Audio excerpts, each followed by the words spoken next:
Thank you all for coming today and listening to what I had to say about our organization. Also, thank you for wearing red on this launch of our Red for Change campaign. I'm going to talk a little bit about our organization and what we've kind of faced over the last year. Our organization has dealt with a lot of changes over any hurdles. I think we have gotten things moving forward in a positive direction. At the end of 2019, almost 1 year ago, we changed our organization's name from the AIDS Committee of York Region to CAYR Community Connections. We felt it was needed, and we went through a rebranding process, which took a few months. We talked with staff, board, peers, and community partners. And even though we are still an AIDS service organization, at the core of the name CAYR Community Connections more reflects our diverse programs, which we now have. Our mission and vision kind of expanded at the same time. It's to create safe, confidential, and inclusive spaces and services in York Region where people can access dignified care and meaningfully engage in self-determined pathways to well-being. We envision an informed and healthy community along with a stigma-free community. We still find stigma everywhere we turn. Those we work with are, of course, people living with HIV or AIDS, people affected or at risk by HIV, people who use drugs, people who identify with the 2S LGBTQ+ community, and people who support vulnerable and marginalized community members. As I said, we have expanded our programs. We have now 3 main programs. The first that we've always had is our Hiv Support Program that includes case management, support to care, and we offer wellness groups through that. Our Rainbow Space program was adapted from a service called My House. We kind of adopted that program a couple of years ago, and we've made some changes.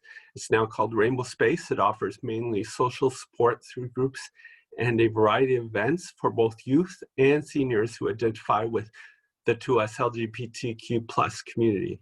Our harm reduction program offers safe, new, and clean supplies to people who use drugs. We do this through outreach. Also, we've offered some things through our office, and these supplies are offered to us, and we work with public health.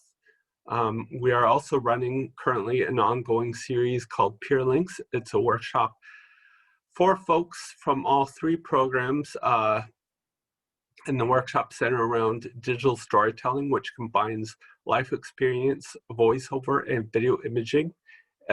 This series of workshops also includes sessions on coping strategies and understanding one's own mental health. These programs and workshops have been developed and collaborated through outreach, but obviously over the past year have undergone some alterations during these challenging and uncertain times. Things changed earlier this year in March. Things have been difficult, but as I said when I started, we're moving forward in a positive way, I think. The month of March went by quick. Lots was happening. Our executive director of 7 years announced that she was leaving to another organization. And then topping to that shocker, the coronavirus came up, and something none of us ever saw was coming. Our ED still was, even though she was partially outdoors, she stuck around to help us stay afloat and make sure things were running pretty well. Her, myself, and our board chair, we scrambled over the weekend to put together a COVID protocol and how to deal with everything. I recall sitting down with staff on the day to go over it. Only hours later, the government and public health announcements were made, and we went home. A lot of us have kind of been there since. Immediately, we began working on spreading the word to all our service users. I worked at getting all staff their IT needs and putting together work from home plans for everyone, while the rest of them put together notices and made some quick decisions for the good of our programs to keep them running. And I'm very proud of the fact that I think things, despite all the challenges, have gone very well. CAYR Community Connections as an organization, typically functioned in respects to serving and supporting people one-on-one or in groups at in-person meetings and doing a lot of outreach, face-to-face outreach, but things changed. It's still kind of helping. It's still definitely needed, but you know, we had to kind of adapt to doing all this virtually. So we did the best we could, and I think we've done pretty well. Our HIV support program set up weekly tele-socials with clients by Zoom, more so than ever before. We used to meet once a month. Now we kind of meet every week, so there's more check-ins happening. We have arranged food drop-offs to people through the local food bank that we worked with before. Charitable gaming through Bingo and Newmarket continues to support our Drive to Care program, so people can get to the hospital or medical appointments when they're needed, and they don't have to worry about that falling through the cracks. Staff of this program even managed this summer a pretty awesome virtual picnic to replace our annual retreat. Our Rainbow Space program has grown in participation through weekly online groups and events. Folks that have been part of this program, or that are even part of the 2S LGBTQ community, especially the youth, seem to enjoy working on the internet more. Maybe it's the anonymity of it, or the fact that they're at home and they feel a little more safer. The staff worked a lot in June. We put together a lot of Pride events because Pride in the big Pride parade that we normally attend was canceled, of course. So they put together a lot of events, and we have a lot of workshops going on with community partners. Rainbow Space has even created a pretty good following with their monthly newsletter, which is mostly dedicated towards the 2S LGBTQ+ community. Our harm reduction program has stayed on top of research and resources while continually putting together harm reduction kits, dispersing them to various community partners throughout York Region. The connection to our service users has fallen a bit shy because of the fact that a lot of work that we did relied a lot on outreach and folks visiting our office, so that's changed, but the team is still working hard to get supplies to everyone in need.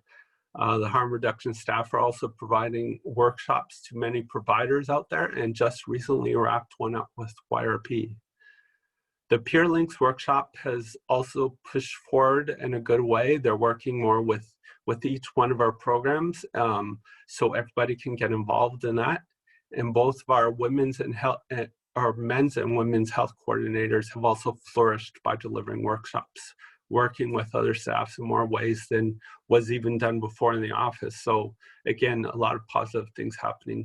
One of the biggest things that was a bit of a downfall and a sour point at the beginning was our big fundraiser, A Taste for Life, which normally takes place at the end of April, which consists of people gathering in restaurants and having dinner together.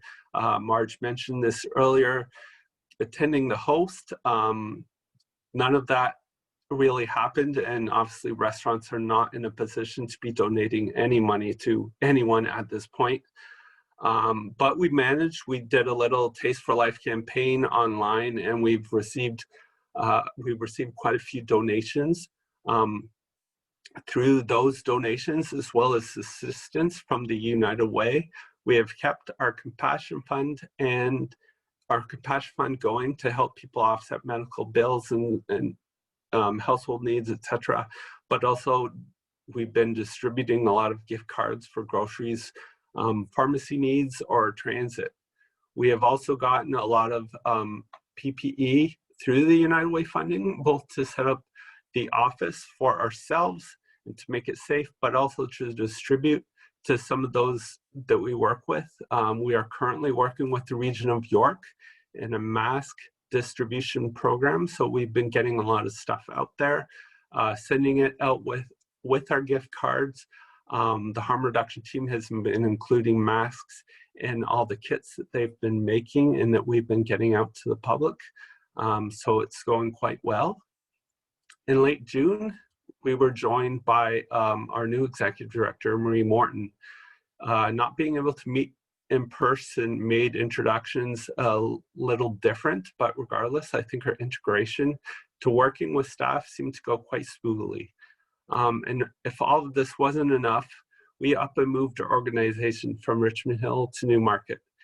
We downsized a bit in space to become more of an administrative office, while truly remaining in our services to all of York Region, being mobile and meeting people where they're at. Myself and our ED have organized the new office well, and all required PPP has been put in place, along with some policies and protocols, including wearing masks and COVID screening testing, although because our office does remain closed, most of our staff are working from home remotely, so no one's really in the office.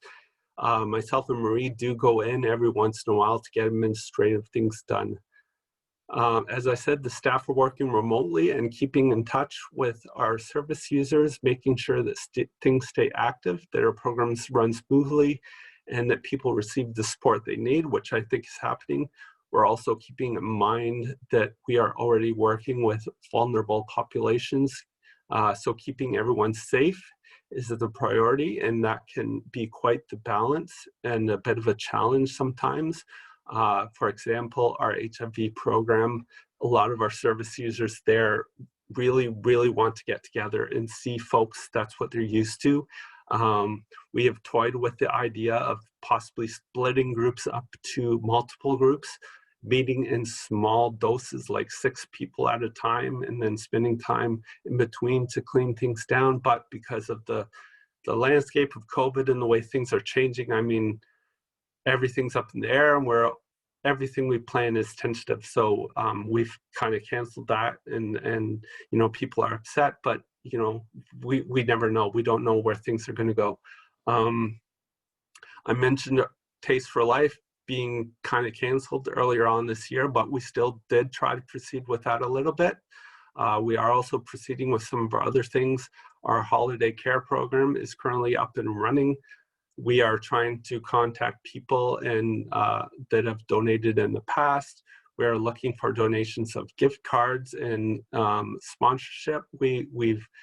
We collect winter clothes, winter needs, blankets, anything we can get. We realize that people aren't in a position to donate the way they have been before. Again, we have been very lucky through the United Way funding that we received. I think this program won't see any hindrance at all. One of the biggest things, though, is the fact that this program usually wraps up with a holiday care dinner that's provided by the Unionville Presbyterian Church. They always put it on for us and put together a great dinner. Santa attends, everyone has a great time. That won't be happening this year, but the holiday care and the delivery of that will be taking place. We are also working hard at putting together a World AIDS Day event, which will be happening on December 1st between 6:30 and 8:30. I believe Marge may have gotten an invite for that, but I will send out the flyer anyway that you can share with everyone. It'll be a virtual event going through our program similar to what I just did now.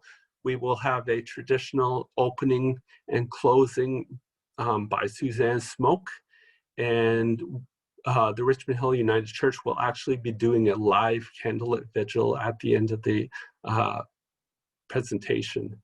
And before World AIDS Day, starting today, I'm launching our Red for Change campaign, which is why I've asked you all to wear red today, and that's great. Again, things have kind of changed. Not as many people are together and able to take the group photos that they normally would.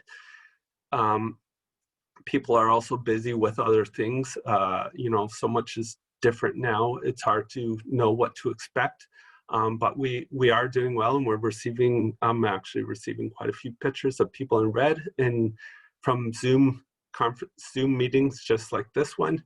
So I will start posting things today, and that leads up to our World AIDS Day, which I'm sure will be great. It will just be very different than meeting in person and having a candlelit vigil in person. Thank you all for listening to a little bit about our organization.